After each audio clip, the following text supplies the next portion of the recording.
Qui est en moi, exalte son salut. Mon âme bénit l'Éternel, car sa miséricorde durera toujours. Il t'a plu, Seigneur, de nous faire accéder aux merveilles de ta grandeur et de nous faire jouir de l'expression vivante et puissante de ton intarissable bonté.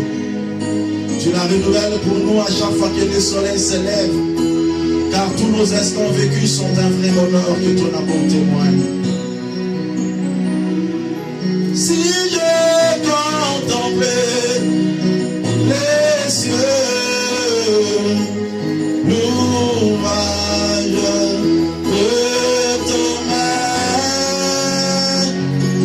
si je contemplais les eaux, l'ouvrage de ta main,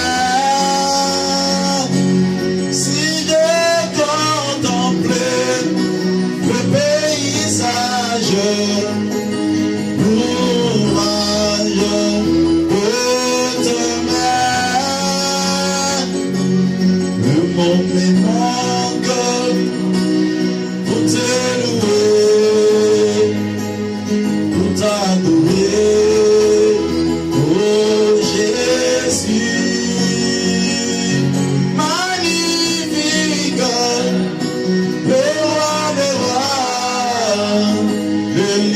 De la tribu de Judas, oh Jésus. Alléluia. Qui est comme toi, Seigneur? Qui peut s'égaler à toi, notre Dieu? Le soutien de notre existence n'est encore toi, Seigneur. Alléluia. Quand de mesurer ton amour envers moi, oh Jésus, quand de mesurer ta bonté envers moi, oh Jésus, quand de mesurer ta miséricorde envers moi, oh Jésus, le monde me demande pour te louer, pour t'adorer, oh Jésus, magnifique, le roi des rois, le lion de la tribu de Judas, oh Jésus, magnifique, le roi des rois, le lion de la tribu de Judas, oh Jésus. Dis à Dieu, parle-moi ce matin. Si nous sommes venus dans sa sainte présence, c'est pour qu'il nous parle. Et la Bible déclare, ils seront tous enseignés de Dieu. Que Dieu nous enseigne ce matin. Qu'il réconforte notre cœur. Et qu'il nous relève encore. Prions le Seigneur au nom de Jésus. Qu'il te plaise de nous faire grâce. Qu'il te plaise, Seigneur, de nous parler. Par ta lumière, nous voyons la lumière.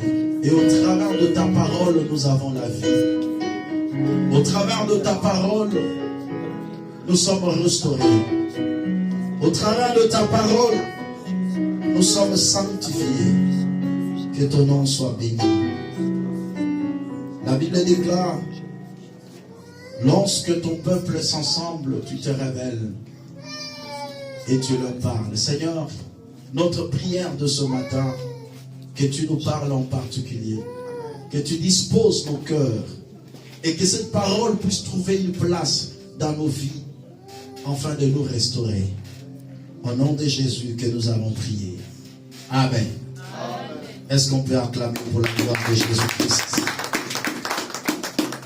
Nous vous saluons dans le précieux nom de notre Seigneur Jésus et nous vous souhaitons la bienvenue ce dimanche. Nous allons partager la parole de Dieu. Est-ce que nous sommes ensemble? Gloire à Dieu. Le sujet que nous aurons à partager ce matin s'intitule « La fidélité de Dieu qui restaure ». La fidélité de Dieu qui restaure. La première des choses, c'est de comprendre la notion de la fidélité de Dieu. Certes, aujourd'hui, je n'aurai pas entré en profondeur sur cette notion de la fidélité, mais je vais juste survoler, mais par la grâce du Seigneur, au mois d'août, c'est un mois qui est réservé où nous aurons à partager ensemble sur une saison dans la fidélité de Dieu. Où nous allons entrer en profondeur sur ces sujets et nous allons comprendre beaucoup de choses. La première des choses à retenir en ce qui concerne la fidélité de Dieu est que la fidélité de Dieu, c'est l'expression de sa constance face à l'accomplissement de sa parole. Je répète, l'expression de la constance de Dieu face à l'accomplissement de sa parole ou de ses promesses. Cela veut dire que lorsque Dieu promet, il reste constant jusqu'à ce que l'accomplissement de cette promesse soit effective. Dieu n'est pas comme un homme qui, après avoir promis, peut peut-être avoir la volonté, mais il peut manquer le pouvoir. Il peut avoir la volonté, mais il peut manquer le moyen. Il peut avoir le pouvoir, il peut manquer aussi de possibilités. La personne devient infidèle non pas de son gré, mais des circonstances et de la réalité auxquelles il est exposé. Parce que l'homme naturel est soumis au temps et aux circonstances. L'homme peut promettre, mais il est buté à la réalité du temps, il est buté à la réalité des circonstances. Parce que les deux éléments que je viens de citer, le temps et les circonstances, constituent les thermomètres de la fidélité d'une personne. Pour qu'on détermine une personne est fidèle, c'est par rapport au temps. Aujourd'hui, quelqu'un ne peut pas dire que je suis fidèle vis-à-vis de toi, même en termes d'amour, même en termes de couple. Aujourd'hui, dans l'actualité, quelqu'un ne peut pas dire que je suis fidèle, mais on le saura dans la suite de temps, parce que le temps révèle l'identité et la nature de la personne. Est-ce que je peux parler? Suivez-moi très bien. Si on dit que Dieu est fidèle, c'est tout simplement parce que Dieu a la maîtrise du temps. Et il a la maîtrise des circonstances. Aucune circonstance n'échappe au Seigneur. Et aucun temps n'annule la promesse et la prophétie de Dieu. Ça, c'est ce que nous devons maintenir. C'est ce que nous devons retenir. Et c'est ce que nous devons comprendre à la suite de cet enseignement.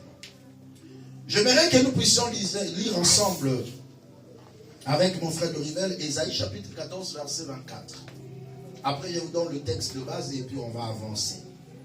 Mais ce que vous devez retenir est qu'un chrétien est plein d'assurance et d'espoir s'il maîtrise la notion de la fidélité de Dieu. Aussi longtemps que tu ne maîtrises pas la notion de la fidélité de Dieu, tu ne marcheras pas avec assurance. Tu ne seras pas plein d'espoir. Ésaïe 14, verset 24. Ésaïe 14, verset 24. La parole. L'Éternel, le maître de l'univers, en a fait le serment. L'Éternel, le maître de l'univers, en a fait un serment. Oui, oui, tout se passera comme je l'ai projeté. Ce que j'ai décidé s'accomplira. Tout se passera comme je l'ai projeté. L'Éternel a prêté serment. Lui, c'est comme dit, l'Éternel l'a juré en disant, ce que je décidais arrivera. La souveraineté du serment du Seigneur. Ce que je décidais arrivera. Ce que je résolu, ça s'accomplira. Donc lorsque Dieu promet quelque chose, il prête serment par rapport à sa promesse. Ok, un jour lorsqu'il était avec, je suis en train d'introduire mon message, un jour lorsqu'il était avec Abraham, la Bible déclare, l'Éternel a prêté serment vis-à-vis d'Abraham.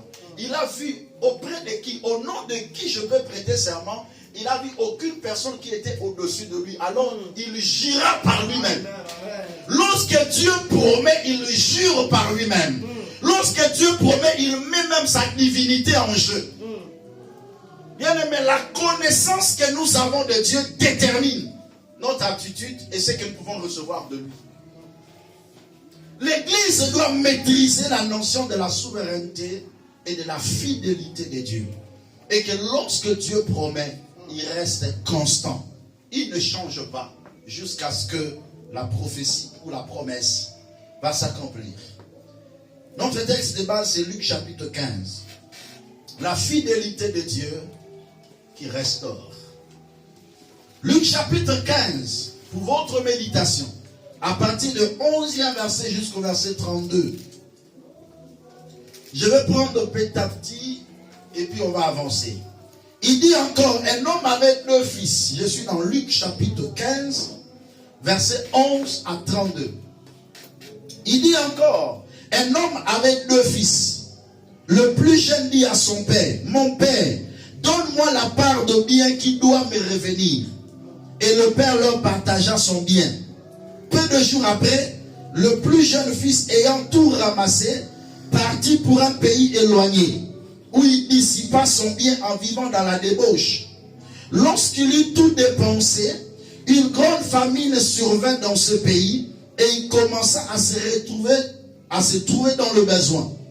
Il alla se mettre au service d'un des habitants du pays, qu'il envoya dans ses champs garder le pourceau.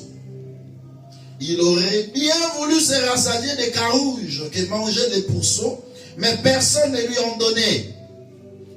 Étant rentré en lui-même, il s'est dit, combien de mercenaires chez mon père ont du pain en abondance, et moi ici je meurs de faim. Je me lèverai, j'irai vers mon père, et je lui dirai, mon père, je péchai contre le ciel et contre toi. Je suis plus digne d'être appelé ton fils. Traite-moi comme l'un de tes mercenaires. Et il se leva et alla vers son père. Comme il était encore loin, son père le vit et fut ému de compassion. Il courut se jeter à son cou et le baisa. Le fils lui dit, mon père, je péchai contre le ciel et contre toi. Je ne suis plus digne de te rappeler ton fils. Mais le père dit à ses serviteurs, apportez vite la plus belle robe et l'en revêtez. Mettez-lui un anneau au doigt et des souliers aux pieds. Amenez le veau gras et tuez-le. Mangeons, réjouissons-nous. Car mon fils que voici était mort et il est revenu à la vie. Il était perdu et il s'est retrouvé. Et ils commencèrent à se réjouir. Or le fils aîné était dans le champ. Lorsqu'il revint et approcha de la maison, il attendit la musique et les danses. Il appela un des serviteurs et lui demanda ce que c'était. Ses serviteurs lui dit, ton frère est de retour, et parce qu'il a retrouvé en bonne santé, ton père a tué le veau gras. Il s'est mis en colère et ne voulut pas entrer. Son père sortit et le pria d'entrer. Mais il répondit à son père, voici il y a tant d'années que je te sers, sans avoir jamais transgressé tes ordres, et jamais tu ne m'as donné un chevreau pour que je me réjouisse avec mes amis. Et quand ton fils est arrivé, celui qui a mangé ton bien avec de prostituées, c'est pour lui que tu as tué le veau gras. Mon enfant, lui dit le père, tu es toujours avec moi, et tout ce que j'ai est à toi. Mais il fallait bien s'égayer et se réjouir parce que ton frère que voici était mort et il est revenu à la vie. Parce qu'il était perdu et il se retrouvait. C'est la parole du Seigneur. Amen. C'est une histoire que parfois vous connaissez bien, mais j'aimerais ajouter aujourd'hui un plus sur ce que vous connaissez et aussi en termes de révélation par rapport à notre sujet, la fidélité de Dieu qui restaure. Amen. Amen. Cette histoire qui était bien sûr une parabole incarne bel et bien notre relation avec Dieu. Et nous devons en tirer gain de cause au travers de cette parabole. Parce que lorsque le Seigneur donnait des paraboles, il révélait le secret à ses disciples. Et aujourd'hui même, lorsque nous lisons la parole de Dieu, les paraboles du Seigneur avec l'Esprit de Dieu, nous pourrions toujours être capables de dénicher certaines révélations qui s'y cachent. Alléluia. La Bible nous parle d'un père qui avait 2 fils. Je vais aller tout droit au but. Ces 2 enfants avaient 2 connaissances différentes. L'aîné avait une certaine manière de voir les choses. Et le cadet aussi avait une certaine manière de voir les choses. Laisse-moi vous dire, ils n'avaient pas la même dimension des connaissances. J'ouvre une parenthèse. Vous devez savoir une chose. Le traitement de Dieu à notre égard est fonction de notre connaissance. Amen. Je répète. Le traitement de Dieu à notre égard est fonction de notre connaissance. Amen. Dieu se limitera là où ta connaissance se limite. Dieu agira en ta faveur proportionnellement à ta connaissance. Ça veut dire, plus quelqu'un a la connaissance, plus il a la facilité de vivre des choses auprès de Dieu. Cet homme était riche parce qu'il avait aussi des serviteurs. Mais soudain, un jour, un bon matin, le cadet se lève. Il dit à son père, papa, partage-nous la part de bien. Donne-moi ce qui doit me revenir. Le cadet vient poser un problème auprès du père. Donne-moi la part de mes biens. Et la Bible déclare sans hésiter, le père partagea son bien. Et il lui donna la part de son bien. Il amassa sa part quelques jours après et il s'en va loin. Dans la vie de l'enfant prodigue, il y a 2 dimensions. L'enfant prodigue détache 2 tableaux sur sa vie. Le premier tableau manifeste le point fort de l'enfant prodigue. Et le deuxième tableau manifeste le point faible, que j'appellerai plus tard la prodigalité. Mais parlons de ce point fort. Un enfant qui se lève le matin et qui vient dire à son père, papa, donne-moi la part de bien. La première des choses, son point fort, il connaissait son identité.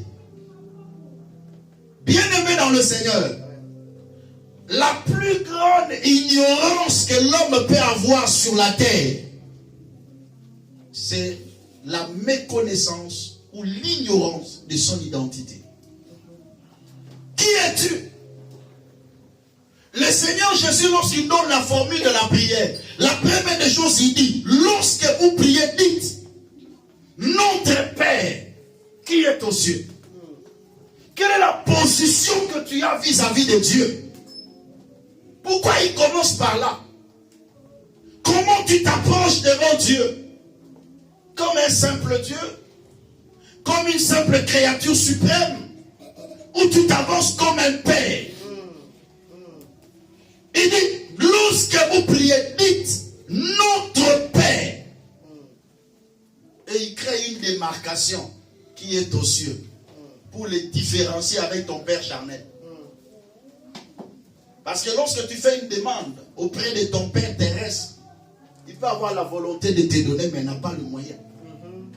Mais il crée la différence qui est aux cieux. Il a une autre connotation, une autre dimension. Il maîtrise les choses terrestres et célestes. Rien n'est impossible à Dieu. Lorsque vous priez, dites, notre Père, cet enfant vient, en s'approchant, il dit, celui-ci est mon Père. Quelle est ton identité? Même devant le diable, tu auras le pouvoir devant le diable lorsque tu maîtrises ton identité. Cet enfant, quand il s'avance, il se dit en lui-même, je suis fils de ce Père. Il dit, mon Père. C'est comme ça qu'il l'appelle. Il dit, mon Père.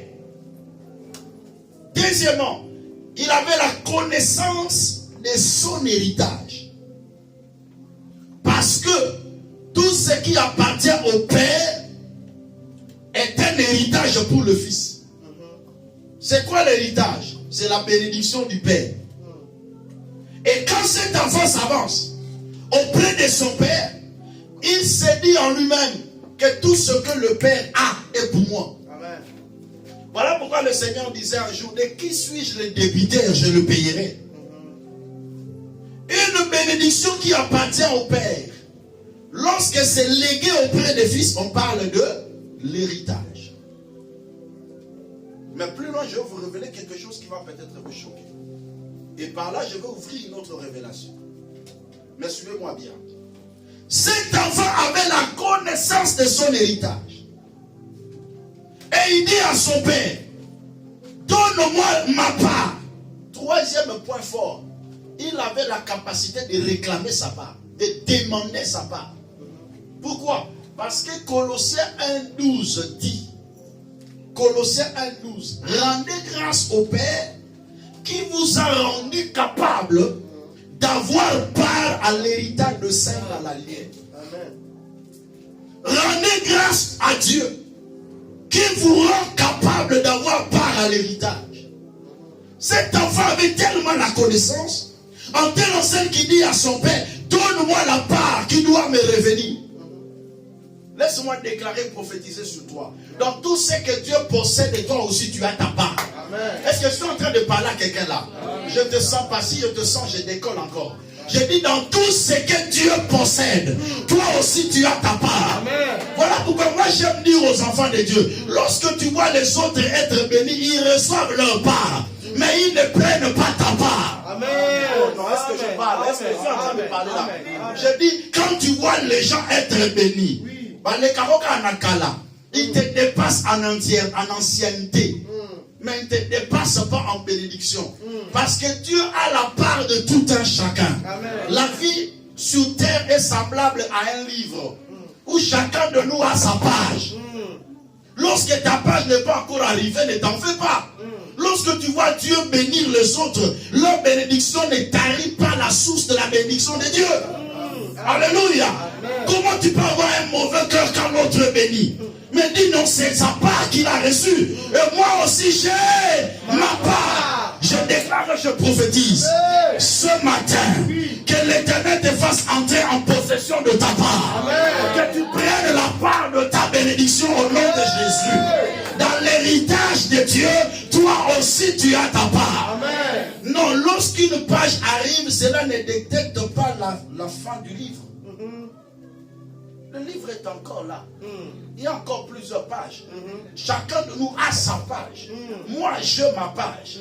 Toi, tu as ta page. Il se peut que toi, tu aies la page 10. Moi, je suis la page 100. Lorsque je te vois béni, je ne dirais pas que le livre se termine par là ou c'est clôturé. Non, non, non, il y a encore de pages. Dieu est en train de feuilleter de pages et il donne à chacun selon la dimension de sa bénédiction. Alléluia. Ne t'en fais pas lorsque l'autre est béni. Dis Seigneur, je te bénis parce que tu l'as béni. Alléluia. Aie un bon cœur, sois dans la joie lorsque tu vois la bénédiction dans la vie d'une autre personne. Parce que cette bénédiction n'est pas tienne. Dieu te réserve aussi une autre bénédiction qui t'appartient. Alors ne t'en fais pas. Reste calme. Attends ta bénédiction. Qui a dit Amen. Voilà pourquoi la Bible déclare, lorsque tu as ta promesse, la promesse de Dieu ne dure pas. Mais lorsqu'il tarde, attends-la. Elle s'accomplira. Et elle s'accomplira certainement. Cet enfant, il dit, papa, donne-moi ma part. C'est qui doit me revenir. Mais, partons du connu pour faire sortir un inconnu. Que dit la loi de la nature?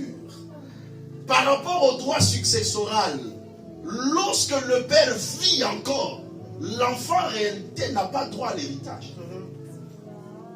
Alléluia. Un enfant ne peut pas venir dire à son père, donne-moi mon héritage. Pourquoi? Parce que le père vit. Même si le père a fait un testament, mais aussi longtemps que le père vit, le testament n'est pas valide. Voilà pourquoi la Bible déclare, aussi longtemps que le testateur vit, le testament n'a pas sa validité. Mais le testament devient valide lorsque la mort du testateur sera constatée. Mais comment cet enfant peut exiger, peut réclamer l'héritage du vivant de son père? Ça, c'est un dilemme. Ça, c'est un problème. Alléluia. La loi de la nature et la loi de Dieu est parallèle. Il n'y a pas de similitude. Dieu réfléchit d'une autre manière. Mais comme il est un Dieu qui a établi les lois de nature, qu'il ne peut pas abroger, mais il se conforme. Voilà pourquoi il a plu au Seigneur de porter la nature humaine afin de descendre sur terre et de prouver la mort, de faire constater la mort d'une manière physique et de déclencher la résurrection afin de rendre valide le testament. Et aujourd'hui l'Éternel est vivant, mais le testament est valide. Dieu est vivant, mais son testament est valide. Et lorsqu'un enfant de Dieu s'avance auprès du Seigneur afin de réclamer sa bénédiction, Dieu lui donne. Dieu lui donne simplement. Voilà pourquoi il dit, jusqu'à présent vous n'avez rien demandé à mon nom. Demandez et vous recevrez afin que votre joie soit parfaite. Demandez, l'on vous donnera. Cherchez, vous trouverez. Frappez, on vous ouvrira. Le testament est déjà valide. C'est à nous de demander notre part de l'héritage. La Bible déclare, le Père partagea son bien. Mais après avoir tout ramassé, le point négatif de l'enfant prodigue, c'est sa prodigalité. La Bible déclare, après avoir tout ramassé, il alla loin, dans un pays éloigné. Lorsque Dieu te bénit, lorsque Dieu te donne des capacités, des qualités, l'intelligence, la beauté, la richesse, et que sais-je encore, tu dois jouir de cette bénédiction dans la présence du Père. La plus grande démarche que le diable peut faire dans la vie d'une personne, c'est d'éloigner la personne loin de son Père. Cet enfant a reçu le bien, mais l'esprit de la prodigalité est entré. La prodigalité, c'est le fait de dissiper ses biens sans intelligence. Parce qu'il n'était pas à côté du Père. Parce qu'il n'était pas dans la présence du Père. Ne quitte pas la source. Quelle que soit la dimension de la bénédiction que Dieu te donnera, quelle que soit l'élévation que l'Éternel t'accordera, ne t'éloigne pas du Seigneur. Reste attaché à Dieu. Amen. Vous savez, parfois aujourd'hui, nous avons de sortes de chrétiens que moi j'appelle communément des chrétiens primaires. C'est-à-dire qu'ils cherchent Dieu à cause de quelque chose. Et lorsqu'ils le reçoivent, ils n'ont plus envie de Dieu. Ils n'ont plus besoin du Seigneur. Et il y a des gens comme ça. Après s'être bénis, ils s'éloignent de Dieu. Après avoir reçu quelque chose du Seigneur, ils s'éloignent du Seigneur. Et ça, ce n'est pas dans la volonté de Dieu. Dieu veut que lorsqu'il te bénit, que tu jouisses de cette bénédiction dans sa présence. Lorsque Dieu t'élève, reste toujours dans sa présence. Lorsque j'ai fait une mission en Côte d'Ivoire, j'ai entendu une nouvelle. Dans une église de Ghana, il y avait un frère dans l'église qui servait Dieu dans l'église comme protocole. Dieu l'a béni, il est devenu général de l'armée, comme chef d'état-major. Mais il reste protocole au sein de l'église. Alléluia. Aujourd'hui, lorsque les gens commencent à être bénis, ils fuient le Seigneur. C'est comme s'ils sentaient que j'ai déjà tout eu. Non, non, non. Tu n'as encore rien. Ce que nous recherchons auprès du Seigneur, ce n'est pas des choses de ce monde. Parce que Dieu nous le donne en abondance d'ailleurs. Le diable aussi en donne. Alléluia. Quelle que soit la dimension, là où Dieu t'amènera, reste. Jouis de ta bénédiction à côté de Dieu, dans sa présence. N'est-il pas écrit que Dieu nous donne toutes choses avec abondance pour que nous en jouissons? Tu peux te jouir dans la présence de Dieu. Tu peux te jouir dans le Seigneur. La Bible déclare, réjouissez-vous dans le Seigneur. Je le répète, réjouissez-vous. sorte que tu te réjouis, il ne faut pas seulement que tu sois dans une boîte de nuit. Là, tu te sens à l'aise, là, je me réjouis. Non, non, non. Nous, on a des lieux où on peut se réjouir. D'ailleurs, tout lieu où il y a la facilité de commettre le péché est sacrifié. Il y a des sacrifices humains que les forces du mal font, afin d'attirer encore des gens. Et un enfant de Dieu doit savoir là où poser son pied. Alléluia. Le fait de fuir loin de son père, il est allé où le péché est entré dans sa vie. La prodigalité a commencé. Il a rencontré des prostituées. Et il commença à dissiper tout son bien dans la prostitution. Laisse-moi vous dire une chose. Lorsque Dieu te bénit, reste fidèle à côté de lui.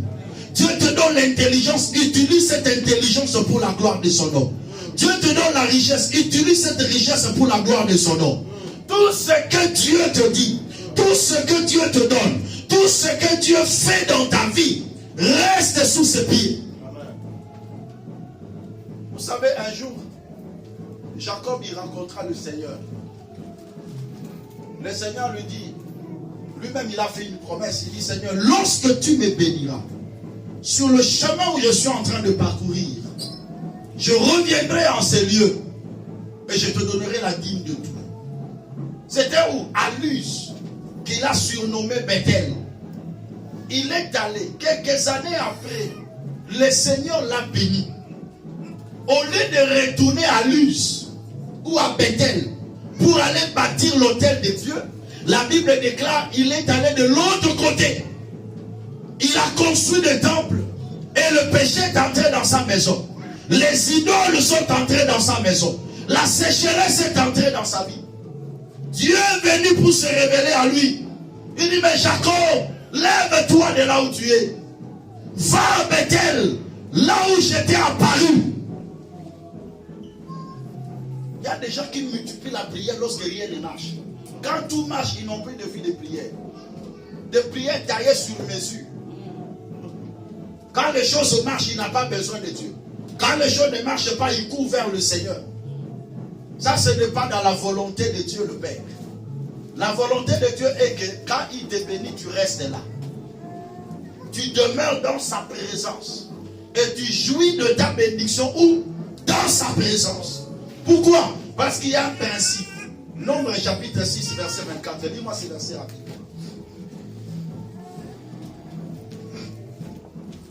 Nombre 6, 24. Suivez-moi très bien. Je vais entrer en profondeur. Les qualités que Dieu met en toi, fais très attention. Nombre 6, 24. Pourquoi nous devons jouir de la bénédiction de Dieu dans sa présence? Nombre 6, verset 24. Que l'Éternel te bénisse et te garde. Que l'Éternel te bénisse et te garde. Point. Parce que lorsque Dieu te bénit, il doit te garder aussi. Parce que la bénédiction du Seigneur dans la vie d'une personne est un sujet d'attraction de tes ennemis vers toi. Vous savez, même aujourd'hui, là, pour qu'on puisse initier quelqu'un même dans la franc-maçon, dans la rose-croix et qu'on sort, on ne cherche pas n'importe qui. Là. On cherche des gens que Dieu a dotés d'intelligence, que Dieu a dotés de capacités, afin de les exploiter maintenant en termes de négativité. Une prostituée, s'il n'est pas trop belle, elle ne va pas bien faire son travail. Souvent, la plupart des grandes prostituées, ce sont des belles filles que Dieu a dotées de la beauté, mais que le diable défie. Le diable cible les potentiels, les qualités que Dieu met dans l'homme. Voilà pourquoi lorsque Dieu met les qualités en toi, tu dois demeurer dans sa présence. Sinon, le diable va l'exploiter maintenant pour ta destruction. Et c'est par là, Matthieu 9, 17 va s'accomplir. On ne met pas non plus du vin nouveau dans des vieilles outres. Autrement, les outres se rompent et le vin se répand. Mais on met le vin nouveau dans des outres neuves. Et le vin et les outres se conservent. Le vin, c'est l'image de la bénédiction de Dieu. L'outre, c'est l'image de ta vie. Lorsque la bénédiction de Dieu vient dans ta vie, tu ne dois pas être une outre vieille. Parce que cette bénédiction va te casser, va te détruire. Dieu ne veut pas perdre. Et sa bénédiction est ta vie. Dieu peut accepter qu'une personne demeure pauvre, mais qui craint Dieu et qui entrera au ciel. Dieu peut accepter qu'une personne reste célibataire toute sa vie. Je dis bien Dieu, mais pourvu qu'il entre au ciel. Si la bénédiction que Dieu veut t'accorder va t'entraîner dans le mal, Dieu ne va pas répandre sa bénédiction sur toi. Combien de gens aujourd'hui qui marchaient autrefois dans la crainte de Dieu, mais après s'être bénis, ils ne craignent plus le Seigneur. Cette bénédiction les a éloignés de Dieu. Et l'esprit de la prodigalité est entré. Cet enfant était mis à côté de son père. Mais lorsqu'il a amassé la richesse, au lieu de jouir de cette richesse dans la présence du Père, il est allé loin du Père. Et le péché est entré dans sa vie. Excellent enfant de Dieu, laisse-moi vous parler. Quelle que soit la dimension de la bénédiction que Dieu t'accordera, reste sous ses pieds. Reste sous ses pieds. Nous devons avoir ici des intercesseurs, mais milliardaires. Qui intercèdent pour l'avancement du royaume de Dieu. Et non pas qui disent, je n'ai plus le temps, papa. Moi, j'ai trop de chats à fouetter. Je sais que j'ai trop de projets. Parce que comment tu m'appelles comme ça? Tu me courrousses quand même. Il y a quoi? Alléluia. Il y a des gens comme ça qui n'ont plus le temps pour Dieu à cause de la bénédiction que Dieu les a accordée. Ils commencent à regarder, est-ce que je dois aller à l'église ou pas? Ah, il fait un peu trop chaud aujourd'hui, oh, je reste un peu sous la clim. Il fait très chaud. Ah! Non, il fait très froid, je reste à la maison, je ne sors pas. Parce qu'il s'est dit, je dois aller prier, pourquoi? J'ai tout. Et c'est par là que le diable va dérouter ton cœur. Écoutez-moi, toute bénédiction qui vient de Dieu doit te rapprocher de Dieu. Sinon, c'est le diable qui entre en jeu. Fais attention, que ta bénédiction te rapproche de Dieu.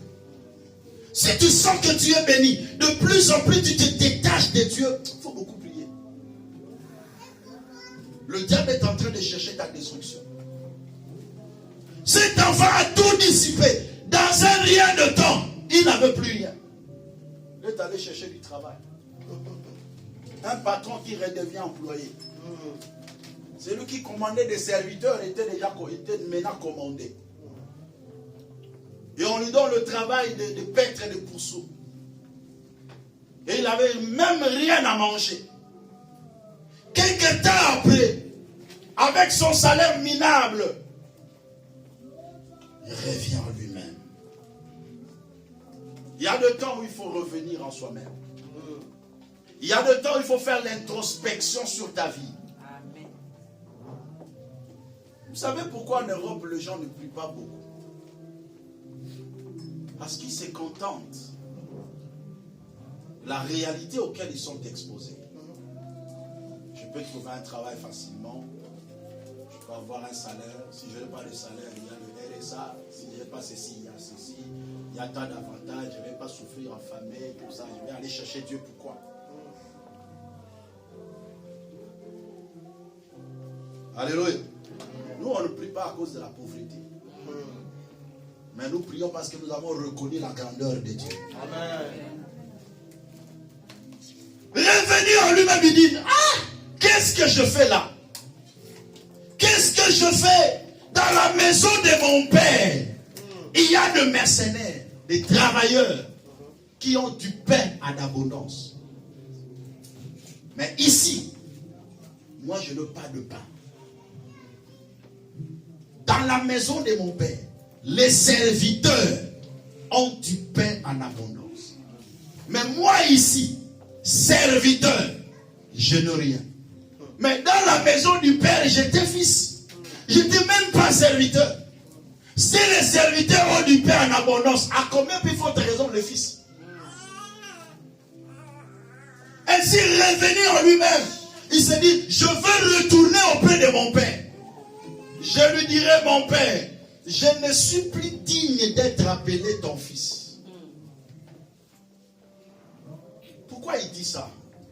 Est-ce qu'il avait raison de dire que je ne suis plus digne d'être appelé ton fils? Oui, il avait raison. Par rapport à sa conception, par rapport à sa manière de voir les choses. Pourquoi? Parce que avant de quitter la maison de son père, il avait tout ramassé. Ok? Il avait eu sa part de l'héritage. Et il est parti. Et sa part a été dissipée dans sa prodigalité. Est-ce que nous sommes ensemble? Selon sa conception, la part qui est restée là auprès de mon père appartient à qui? À mon grand frère. Donc moi en réalité, je n'ai plus de part là-bas. D'où, si je dois revenir, je ne dois plus revenir comme fils. Parce que l'identité de fils est attachée à un héritage. Mais moi, j'ai déjà consommé mon héritage. Suivez maintenant là où je vais vous amener par rapport à mon thème, la fidélité de Dieu qui restaure. Il dit, je ne suis plus digne d'être appelé ton fils. Parce que j'ai eu déjà ma part de l'héritage. Si je reviens comme fils, c'est que j'aurai droit à l'héritage. Mais cependant, la loi de la nature dit, lorsque un père a 2 enfants, le partage doit être égal. Même s'il a fait une donation, on va diminuer la donation, on va prendre en compte la donation et on va calculer la proportion par rapport à la donation. Mais lui, il a pris tout, sa part. Donc, en revenant dans cette maison, même si on l'appelait fils, c'était une étiquette. Le nom fils est attaché à un héritage. Pourquoi on doit m'appeler encore son fils? Moi, j'ai déjà eu ma part de l'héritage. Que je revienne au moins comme serviteur. Là, au moins, je vais bénéficier du salaire, mais plus de l'héritage. Quelqu'un a compris? Amen. Ça, c'est ce qui se passe dans son esprit. La Bible déclare, ayant rentré à lui-même, il a fait une résolution et il dit, je retournerai auprès de mon Père. La repentance a commencé. Lorsque tu sais que tu as dérouté, lorsque tu sais que tu as mal exploité les talents et les dons que Dieu a mis en toi, il n'est pas encore trop tard de revenir auprès du Seigneur. Lorsque tu as mal géré la bénédiction que Dieu t'a donnée, lorsque tu n'as pas été fidèle à la bénédiction que l'Éternel t'a accordée, tu n'as pas joui de cette bénédiction dans la présence de Dieu, il n'est pas encore trop tard. Tu peux encore rentrer auprès du Seigneur. La repentance, c'est la capacité d'éprouver un regret dans son cœur face à son comportement. Et de prendre la décision de l'avouer auprès du Père en disant, papa, j'ai mal fait, j'ai fait telle chose, ce qui est mal à tes yeux. Afin de prendre une décision d'abandonner ce péché et de le renoncer. Cet enfant prit la décision de la repentance et il court vers son père. Pendant que le fils rentrait, l'abbé déclare de loin, suivez-moi bien maintenant, de loin le père le vit. Verset 20. Et il s'éleva et alla vers son père. Comme il était encore loin, son père le vit et fut ému de compassion. Il courut se jeter à son cou et le baisa. Qui a vu le fils? Le père. Qui a vu qui? C'est le père qui a vu le fils. Mais la plus grande des questions, pourquoi le père a couru vers le fils? Cependant, le fils a fait ce qui était mal aux yeux du père. Mais le fait de revenir, sa repentance était déjà consommée. Dieu n'a pas besoin de te faire 1000 tours pour qu'il te pardonne. Le fait que tu prends la décision de revenir à lui, il t'accorde son pardon. Amen. Pendant que le fils venait, la Bible déclare, revenez à moi et je reviendrai à vous. Amen. Lorsque tu reviens au Seigneur, Dieu revient auprès de toi. Lorsque tu prends la décision d'abandonner le péché, de revenir à Dieu, Dieu revient auprès de toi.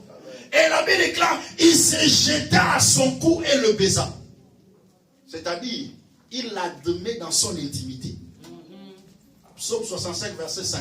Heureux celui que Dieu choisit et qu'il l'admet dans son intimité. À cause de sa fidélité. Parce que Dieu ne ment jamais. Parce que Dieu reste fidèle à sa parole. Parce que Dieu ne renonce pas à son alliance. Parce que quelqu'un ne peut pas être l'ancien enfant de Dieu. Lorsque le fils approche, le père le baisa. Cela prouve quoi? Je te restaure. Je t'admets dans ma présence. Le fils a voulu parler.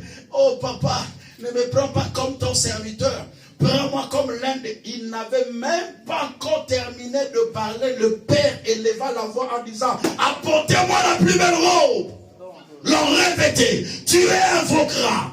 Mettez-lui les chaussures aux pieds. La restauration de l'identité. Celui qui devait revenir comme un fils, le père lui donne les habits. Celui qui devait revenir plutôt comme un serviteur, le père lui donne les habits d'un fils. Le père l'habille comme un fils, non pas comme un serviteur. Que la fidélité de Dieu te restaure au nom de Jésus-Christ. Même si l'Éternel avait résolu de ne plus te faire du bien, mais parce que tu es revenu à lui, le problème c'est de revenir. Que mon Dieu te restaure au nom de Jésus. Amen. Que la fidélité de Dieu te restaure au nom de Jésus. Amen. Que tu sois le fils dans sa maison. Amen. Je dis, mais non, arrête. Je ne peux pas t'avoir comme serviteur dans ma maison. Alléluia. Amen. Tu ne peux pas revenir comme serviteur. Il dit, mais papa, j'ai déjà tout amassé. J'ai dissipé ton bien. L'Éternel est une source qui ne tarit jamais. Tout ce que tu as perdu dans le monde, Dieu peut le restaurer aujourd'hui. Amen. Toute qualité que tu as perdue à cause du péché, à cause du mal, que Dieu puisse te le restaurer aujourd'hui au nom de Jésus. Amen. Le fils aîné n'était pas là. Quand le fils aîné arrive, il dit, mais qu'est-ce qui s'est passé là-bas? Il dit, oh non, ton petit frère est revenu. Mon petit frère? Oh, mon petit frère est revenu. Mais oui, ton petit frère. Il dit, mais qu'est-ce qui se passe? Ton père a tué un veau gras pour nous. L'avait déclaré, le fils aîné ne veut plus entrer dans la maison. Je vous avais dit, ces deux enfants avaient des connaissances différentes. Écoutez ce que le fils aîné dit à son père. Il dit, mon père, moi j'ai été toujours fidèle à côté de toi. Je t'ai jamais fait du mal. Mais aucun jour, tu as tué un veau gras pour moi. Pour que je mange avec mes amis. Mais ton fils, qui a dissipé ton bien avec les prostituées. Donc c'est qu'ils avaient l'information de tout ce que le fils faisait. Pour dire que toi aussi, tout ce que tu fais, Dieu a l'information. Rien n'est caché devant la face de Dieu. C'est lui qui était à l'étranger, mais ils avaient l'information des choses qu'il faisait. Dieu a l'information sur tout ce que tu fais. Regarde celui qui est à côté de toi, dis-lui, Dieu a l'information. Sur tout ce que tu fais. Tout acte que tu poses, Dieu a l'information. Mais ce n'est pas ça mon problème. Mon problème, c'est que le fils aîné dit, cet enfant-là a dissipé ton bien. Mais moi, je suis avec toi. Tu ne m'as jamais tué un veau gras pour que je mange avec mes amis. Quelle ignorance! L'enfant prodigue avait la connaissance des choses. Mais le drame dans cette histoire, c'est l'ignorance de son frère. Il dit, il a dissipé ton bien. C'est-il plus son bien? Parce que tout ce qui appartient au père, c'est un héritage au fils.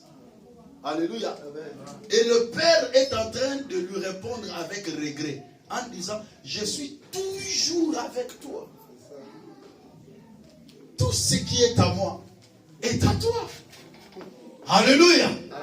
Notre ignorance nous fera priver parfois beaucoup de choses. Je vais clôturer mon message en disant, lorsque le Père restaure l'identité du Fils, il admet encore dans sa présence, le Fils jouira encore de l'héritage. Pourquoi? Parce qu'il a été restauré comme un fils. Est-ce que quelqu'un comprend? Amen. L'aîné ne peut plus dire que non, toi tu as déjà eu ta part, c'est fini, tu n'auras plus d'héritage. Non, jamais. Le Père a restauré son identité. Le Père l'a remis encore dans ce droit. Le Père a fait encore de lui son fils. Ma prière de ce matin, que Dieu puisse restaurer ta vie. Amen. Même si tu as gâché ta vie dans le monde, Dieu, par sa fidélité, est capable de restaurer ta vie. Amen. De redorer encore l'image de ta vie. Ce n'est pas impossible. C'est possible au nom de Jésus-Christ. Et Dieu le fera dans ta vie. Amen. Que Dieu vous bénisse.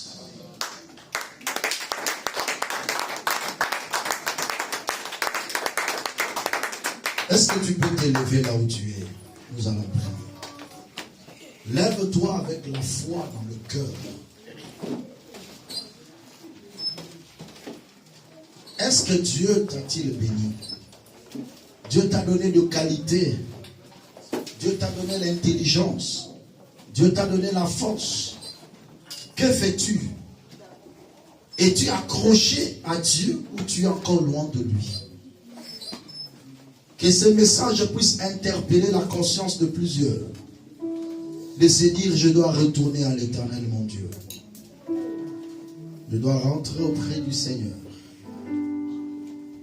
Commence à dire merci à Dieu pour sa parole. Prions le Seigneur, Jésus.